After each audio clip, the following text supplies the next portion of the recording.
Unfiltered. Ricky Bo, Bill Colarulo. Philadelphia Sports Talk. 97.5 The Fanatic and 97.5thefanatic.com. Welcome into Unfiltered, everybody. Happy Tuesday. A lot to get to today, as always. Probably a 4-for-4 day. Sixers, Flyers, Phillies, Eagles. We're going to talk about them all. But we're going to open up the show talking about the Sixers. Because yesterday, I think a lot of us were very angry, right? It was all these knee-jerk reactions to the embarrassment we saw on Mother's Day, finishing the sweep, the Knicks fans taking over the building. There was a lot of anger, a lot of hostility, as there should have been. But now that the temperatures have kind of cooled a little bit, just a little bit, because people are still upset, I do want to take a look at this Sixers team and start to figure out, all right, well, what should they do, right? Like, so we're here now, 24 hours, over 24 hours removed from the end of the season. We could yell and we can scream and we could talk about how bad Josh Harris is and how bad Daryl Morey is and all that. But, all right, well, what should they do, Ricky? So let's first start with, I guess, the front office, right? Yep. So you start with Daryl Morey. Howard Eskin was on with Johnny Marks this morning. That's right. Howard Eskin was on with Johnny Marks middays. And he said he's hearing from multiple sources that Daryl Morey is, in fact, on life support. Mm-hmm. If it was up to you, you're Josh Harris. Are you bringing back Daryl Morey next season? That's where we start. Okay, my first thing that I would ask myself is who gave Joel Embiid the 3-year extension? Wouldn't that be your first question? And as to why, and I think if I'm Josh Harris, that may be the first thing that comes up. Why did you give Joel that extension? Why are we thinking we needed him here? What is going on here? Daryl Morey, I got to believe that he would be the first guy that I'm going to. And the questions, I think, would be simple. You never got, or the statements, never got out of the second round of the playoffs. Yes, you beat, but you know what his answer would be? Well, we beat the Celtics in a 7-game series this year, and they were the dominant team, but we came and we won that series. That's something we haven't done since 1982. That would be the answer. Then the next thing I would ask him about is the Embiid thing and then the Paul George thing. Now, if you don't think those two guys, their contracts are a problem, then you would probably keep Daryl Morey here. Nope. I am under the impression that Daryl Morey has probably seen his last days as a Philadelphia 76er. I don't see how you cannot. You have to change some type of culture somewhere.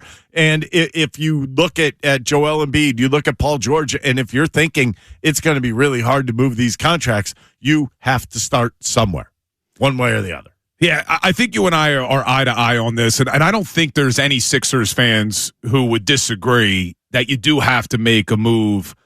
President of basketball operations, Daryl Morey, he needs to be shown the door, and you got to change things up. Now, the bigger question then becomes, okay, well, who comes in here to take over for Daryl Morey? Because the first name that pops into a lot of people's minds is, Bob Myers. Bob Myers already works for Josh Harris. Bob Myers has been seen quite often courtside at Sixers games. But we've heard from multiple people. Ramona Shelburne said it yesterday. Bobby Marks from ESPN has said it. We had a guy on last week from NBC, Insider Liftman, saying, hey, no, Bob Myers does not want that job. Like, we've heard that from multiple sources that Bob Myers does not want to have to deal with the day-to-day that comes along with being the president of basketball operations. So I'm sure he'll help in the search, but all right, yeah, you move on from Daryl Morey. That's step one. Step two is you got to find someone that has a vision for this team. And that vision is going to include, what do you do with these contracts? Because, yes, Daryl Morey has set this franchise back now. He gave the 3-year contract extension to Embiid. That kicks in now. He gave the 4-year contract to Paul George. That still has 2 years remaining on it. He's the reason why you don't have a young bench to build around. He hasn't built that bench up at all.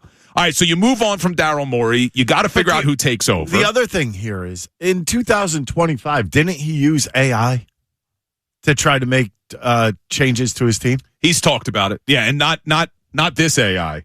We're talking about practice. Actually, you would have been a lot better off using that AI than artificial intelligence. Yeah, he used artificial intelligence. I think a lot of these teams do, but he admitted to it.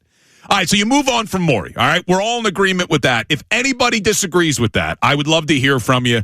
Remember, multiple ways to get involved in the show. It's the same number across the board. Davis Honda text line, voice memos, phone calls, 610-632-0975. Now, if you do, in fact, get the announcement at some point, could happen today, could happen tomorrow, the Sixers have moved on from Daryl Morey. Then the big question becomes, what are you doing with Nick Nurse? Now, if you move on from Daryl Morey, who hired Nick Nurse, do you think Nick Nurse should be back next year?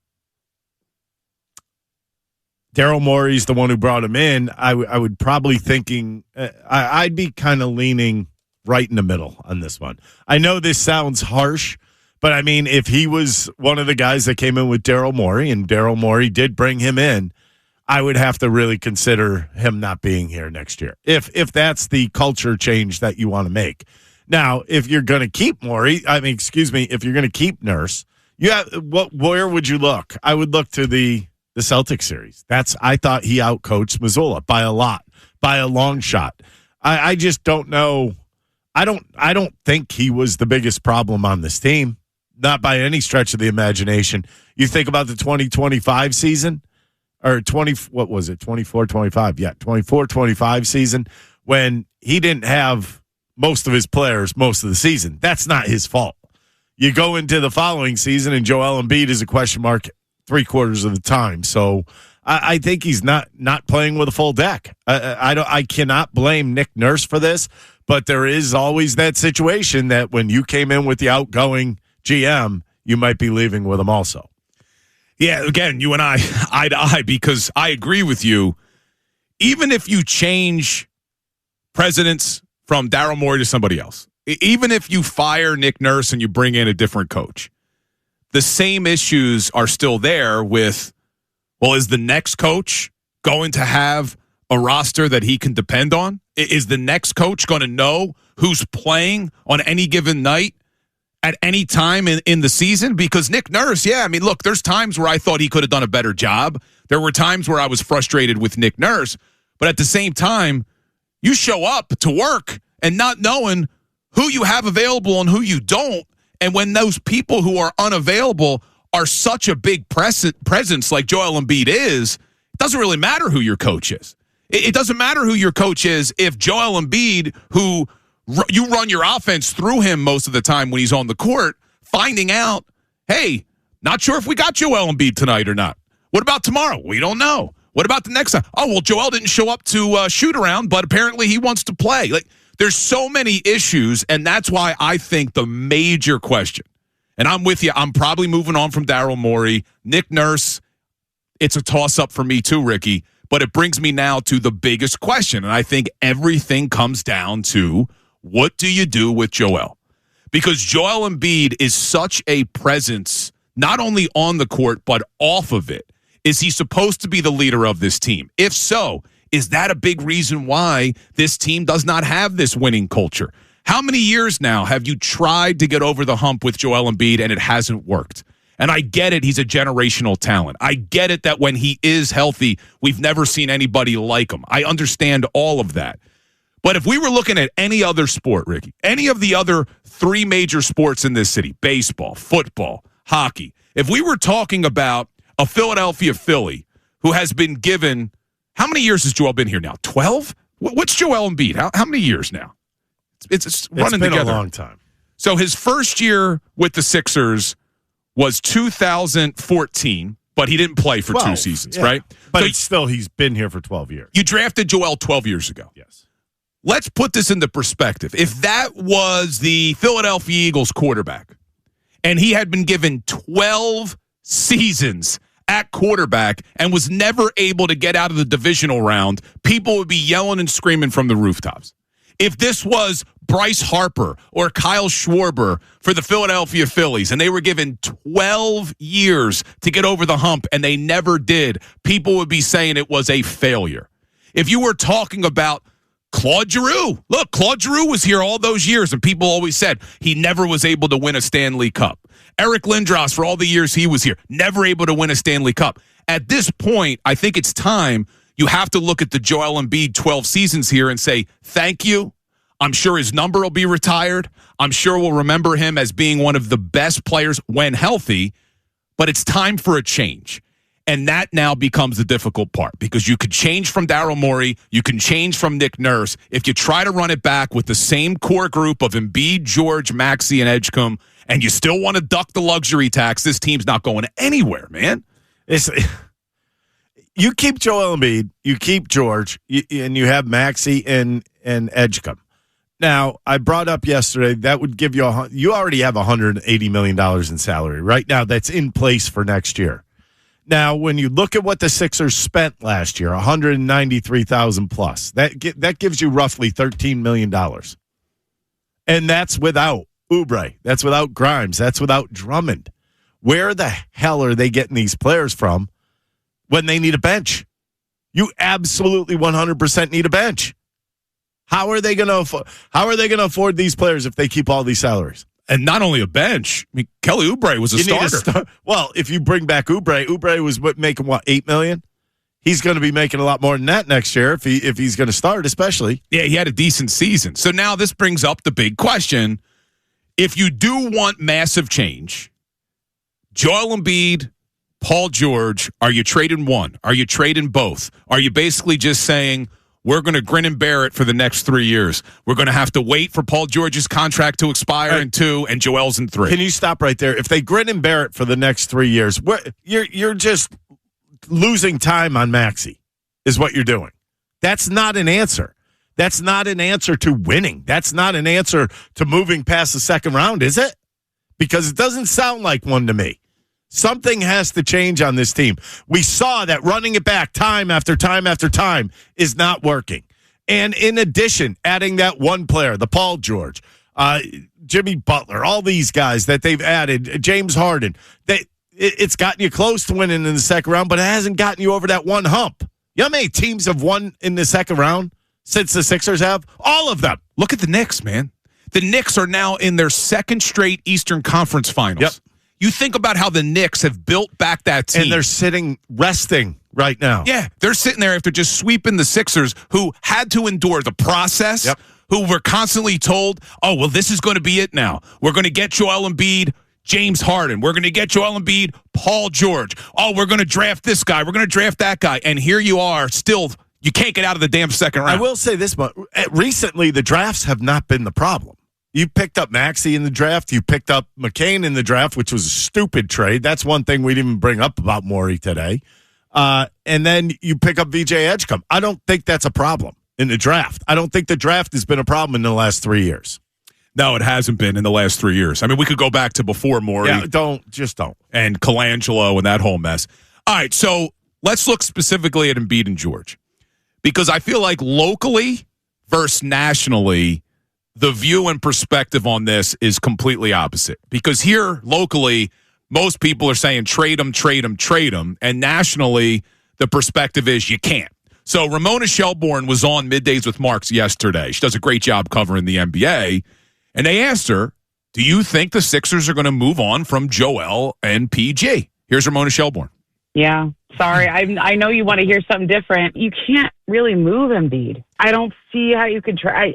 He makes so much money. There's such a long-term commitment there. It's almost blasphemous to even talk about it because he's such a good player when he's healthy. I think they very successfully pivoted to being Tyrese Maxey's team this year. Whenever Maxey's, health issue comes out at the end. I mean, I know he was playing with a pinky thing, I think worse than you realize, or he really, he would even say, right? But I think they shifted some of the emphasis off Embiid so that they weren't so dependent on him. But you have two aging stars in Paul George and Embiid that can't stay healthy. But I thought Paul looked really good at the end of the year. He has not been able to justify the contract that he signed a couple of years ago through injuries, through the suspension that he had. Like, that's been disappointing. I know he had a good series against the Celtics, but it was, this is 2 years now, right? So I understand where you guys, would feel about it. Maybe you could move Paul, maybe, because he doesn't have as long on his deal and he's still a good player. I don't see those guys being movable. And remember, you can't trade somebody without taking the equivalent money back.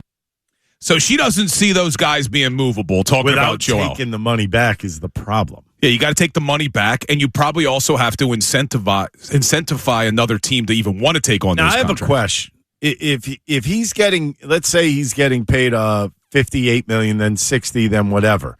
Do you have to take all that money back or just 1 year? That I don't know. Like, let's say they want to trade him next year. It's basically $60 million is what I'm throwing out there. Do they just have to cover that 60 so they could take 3 players at $20 million each and put them on their roster? So here's what it says. Or does it have to be covered throughout the contract? So what I'm reading is under the new CBA, teams over the salary cap have to match incoming salary with specific percentages that are heavily restricted by the tax apron level. Well, they're not over. Yeah, but it's very – I know it's complicated, but in essence, yeah, they got to match it, but I don't know. Is that just for the 1 year? Right, that's what I'm confused about. I think it might just be for the 1 year. That's why you could take on expiring contracts. Okay, which would not be terrible, and I think you'd be able to move them in that sense.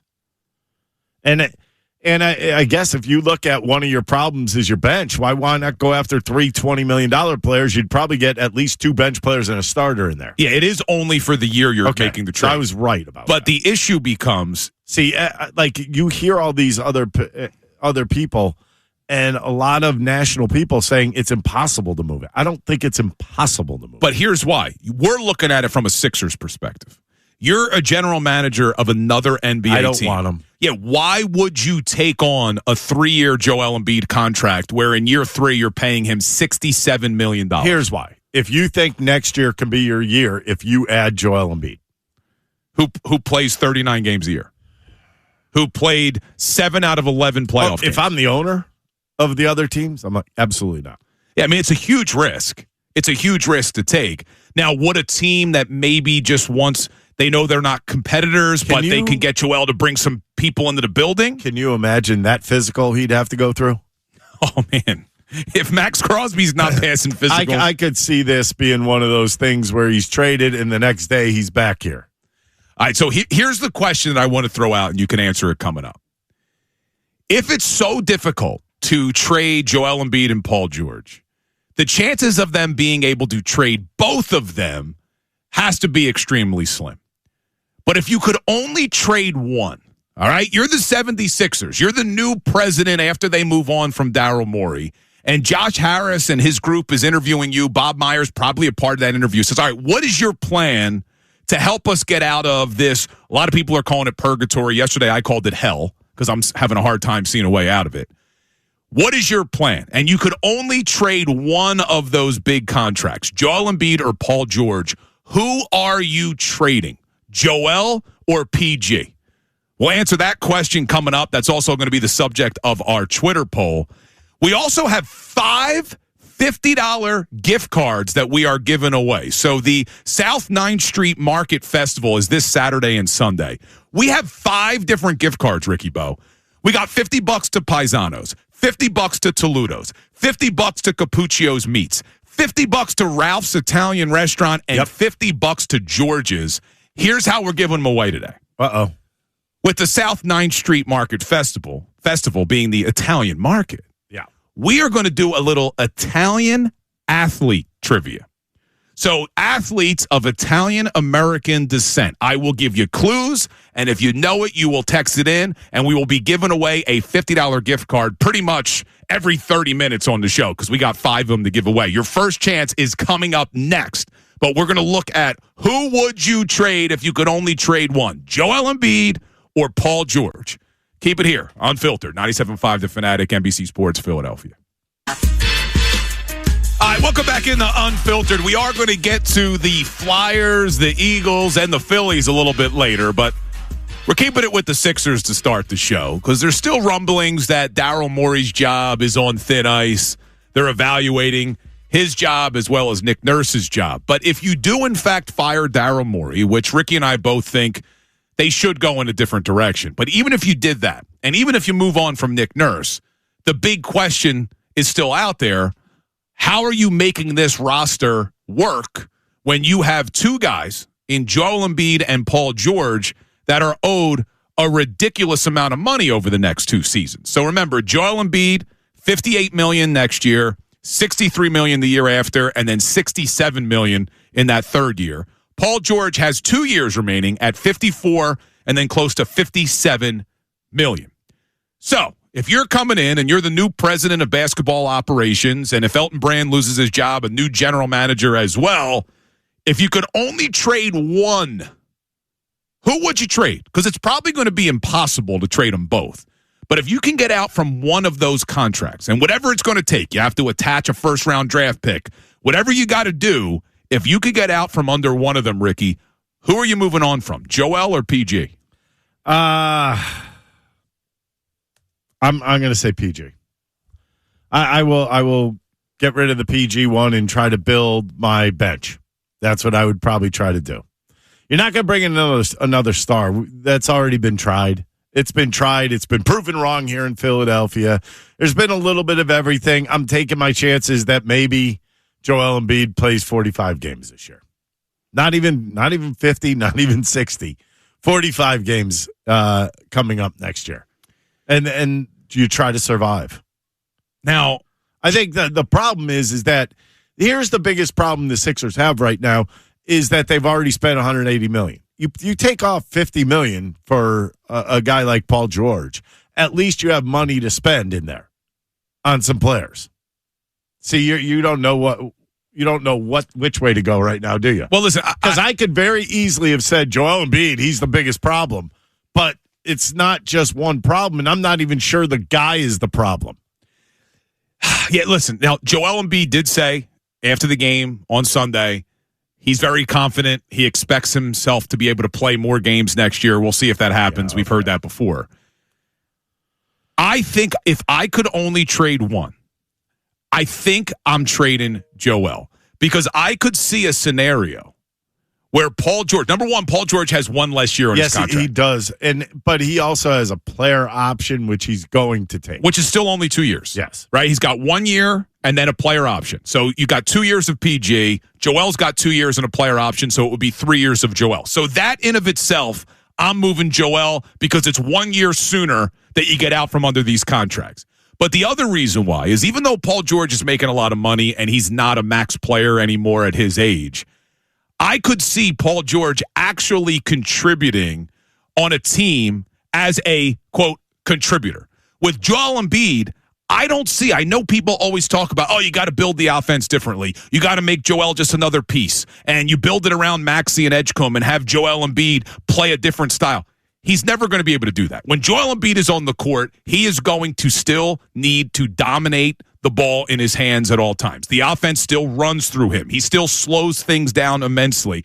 I think if you were able to trade Joel, not only does it speed up the fact that you can get out from Paul George in 2 years and you would already be done with Joel, who has 3, I think it would allow you to change the style in which you play. Not saying you're winning anything. You're not winning anything with Joel. You're not winning anything without Joel, at least in the immediate future. But if we truly want to build around Maxey and Edgecombe, I think that happens sooner if you move on from Joel because now you could start to build your team around those guys and run an offense that's more conducive to their skill set as opposed to Joel Embiid basically being this anchor in the middle of the court that sucks the ball away from their hands, that forces you to play a different style. So that's why if I could do it, I'm moving on from Joel Embiid. And thank you to Joel Embiid for everything he's done. I see why you're saying it. I understand why you're saying it. That extra year, it's a little concerning to me. There's absolutely no doubt about it. Both of these guys with the player options in their final year, too. Which, guess who that helps? Nobody but the player. Because you think Paul George is going to turn down $57 million in his last year here? No. You think Embiid is going to turn down $67 million in his last year here? I would say no on that one also. So, yeah, I see where you're coming from. It's basically another $70 million or $76 million for Embiid. Now, this is going to be a subject of our Twitter poll, and I'm very curious because you're right. Like, I see where you're coming from. You see where I'm coming from.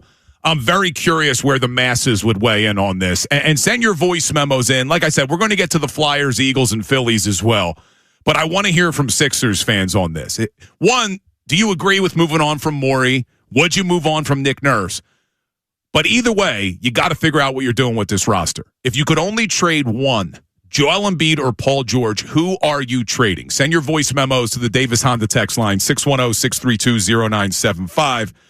let's get the Twitter poll introduced because it's going to ask this very question. Twitter poll always up thanks to Dr. Avi Donapel of Iron Mountain Men's Health. What we got, Sil? If the Sixers could only trade one player this offseason, who should it be, Joel Embiid or Paul George? Pretty close to start things off. 52% voting for Joel Embiid, 46% for Paul George.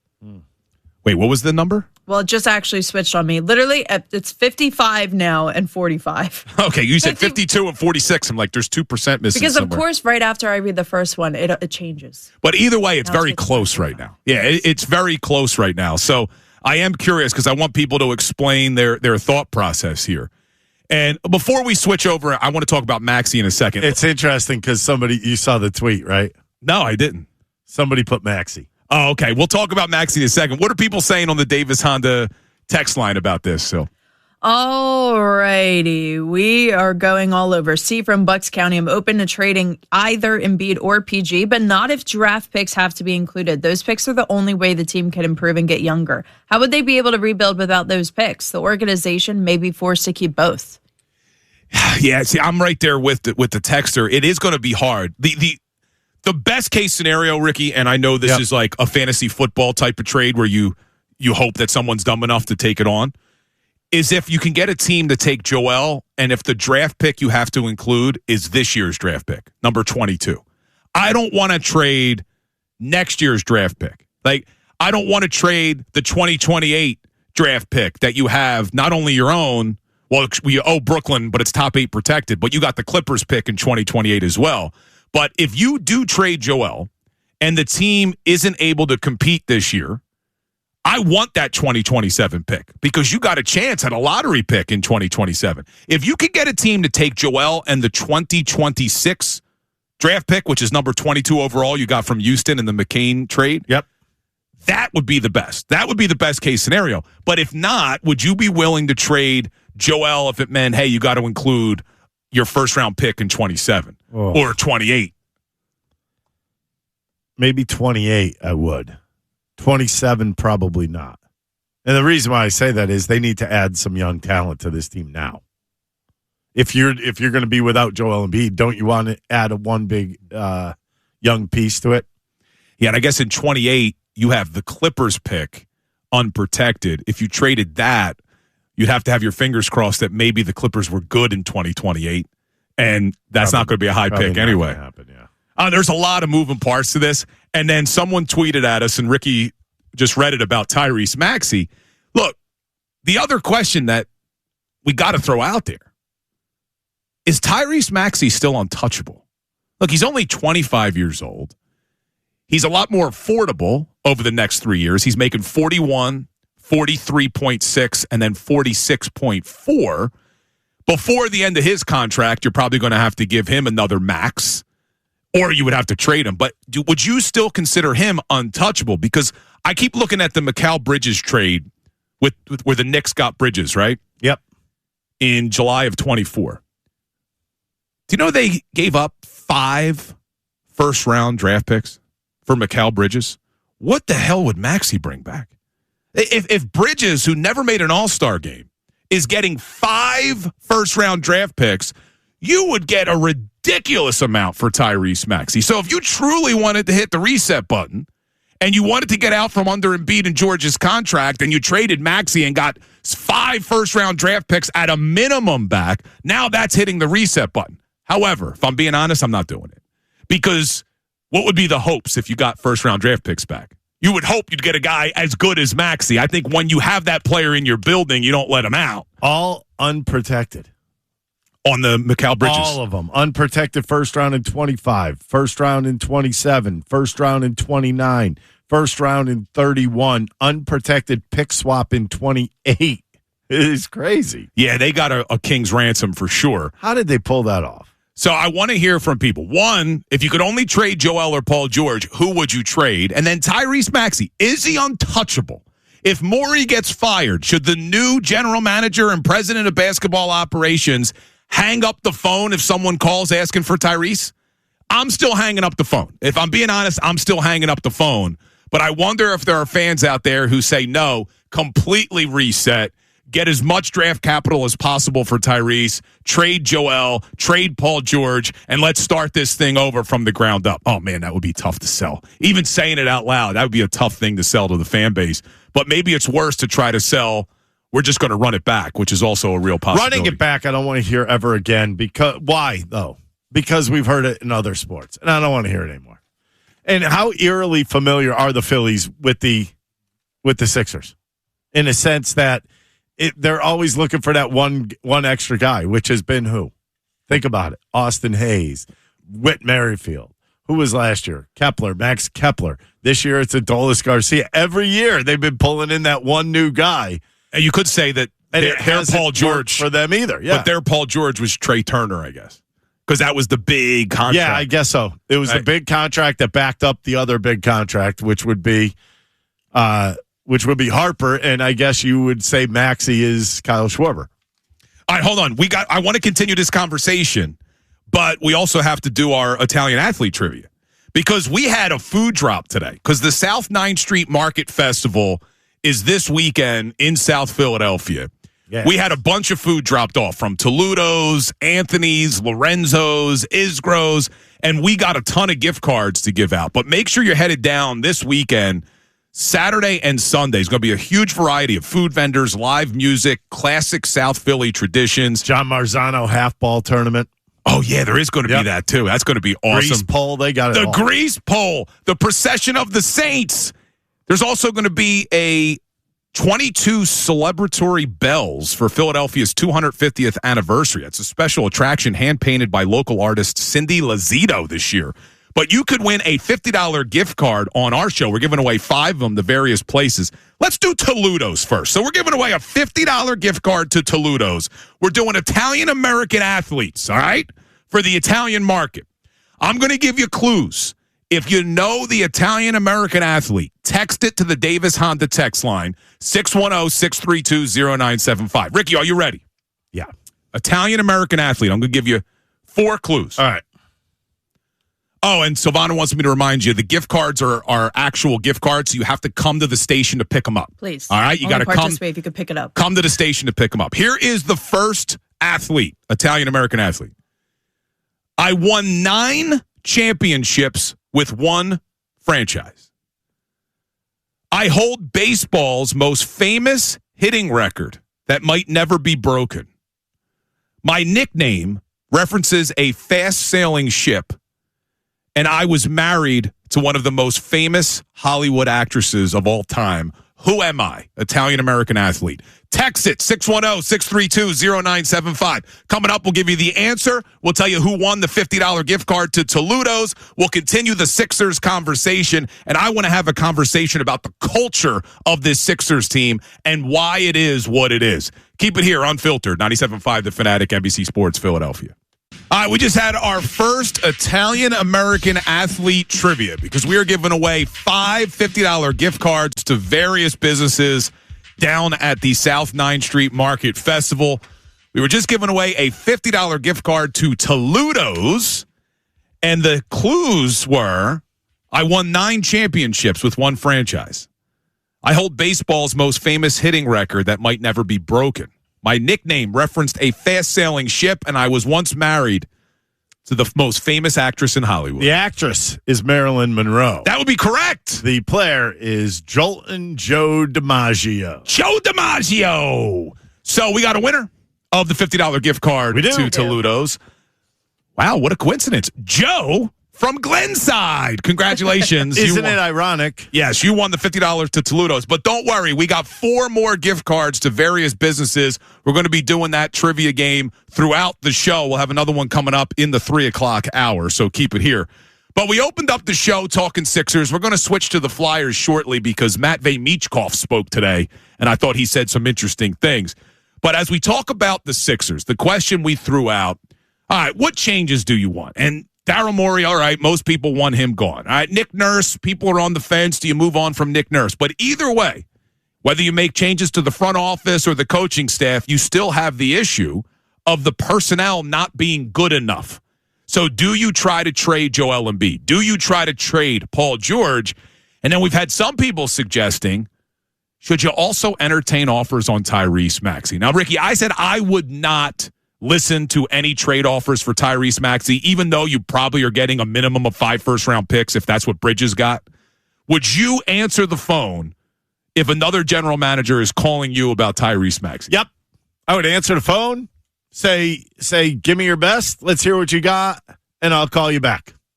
That would be the phone call. So you would think about it. I'm listening to everything right now. What was when you think about last year, when you think we know Tyrese Maxey is a great player, but there's always a price tag. I don't care who you are. There is a price tag. And if the price is right, John Kincaid would say, come on down. Seriously, you're not going to listen? All right, let me tell you why I'm not going to listen. You're out of your mind. If somebody called up and said, we give you 6 number 1 picks, you're saying no? Let me tell you why I'm not listening. I just asked you a simple question. Yes, here's why I'm not saying yes. 6 first-round picks, I'm not doing it. I was listening to a clip that was circulating on social media from Unsportsmanlike. It's the morning show on ESPN Radio, and it was Evan Cohen and Chris Canty. And they were talking about the problem with tanking and what it did to the 76ers culture.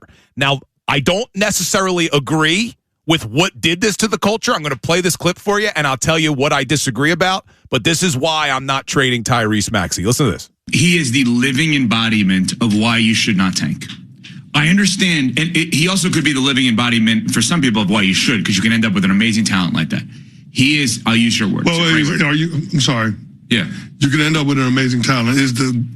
But the tanking part of it. Is the goal of the exercise to end up collecting talent? That's the point. Or is it to win the championship? Exactly. So he's the living embodiment of why you should not tank, because you could end up with an amazing talent.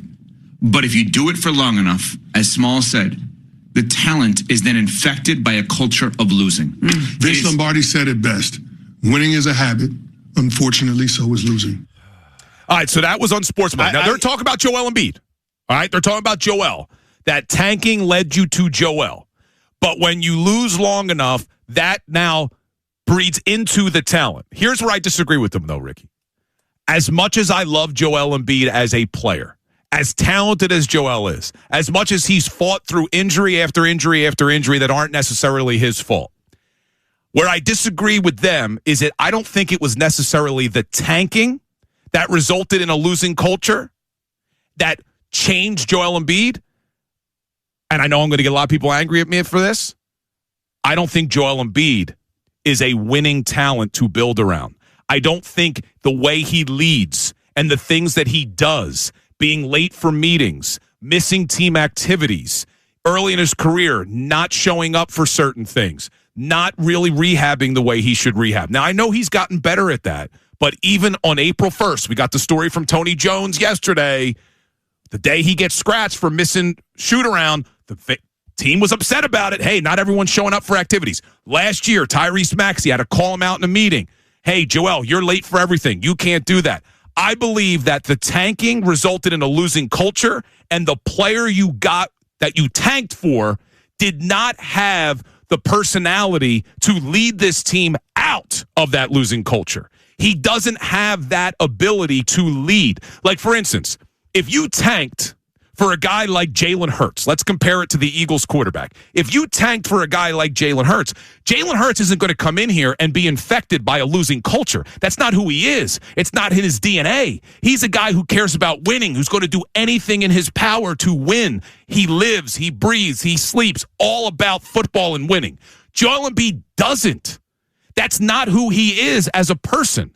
And I think for too long, we've been hoping and praying that Joel Embiid, the person, would suddenly change and be able to rally the troops behind him and say, hey, get on my back. I'm carrying you to a finals. It's never going to happen. Well, I see where you're coming from. I don't think they're winning anything with this era right now. The way it is dressed up, it's just not going to get the job done.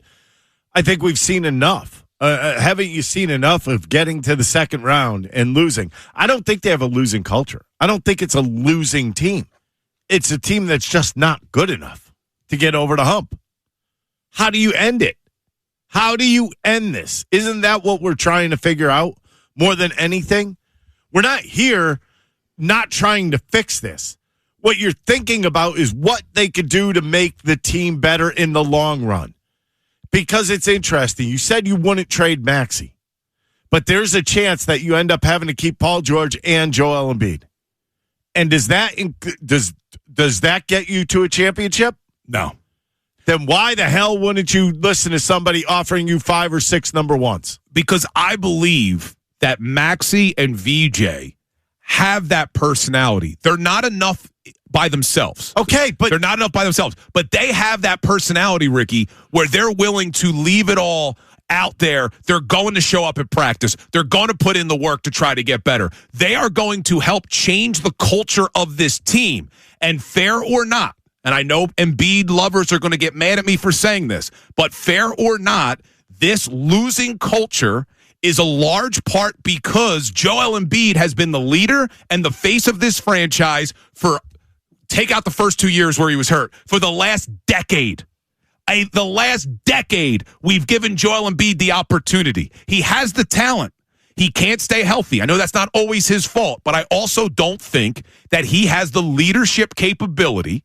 And I watched his entire press conference on Sunday. Some of it was taken out of context. But also listening to Joel Embiid, my biggest takeaway was this guy is never going to get it.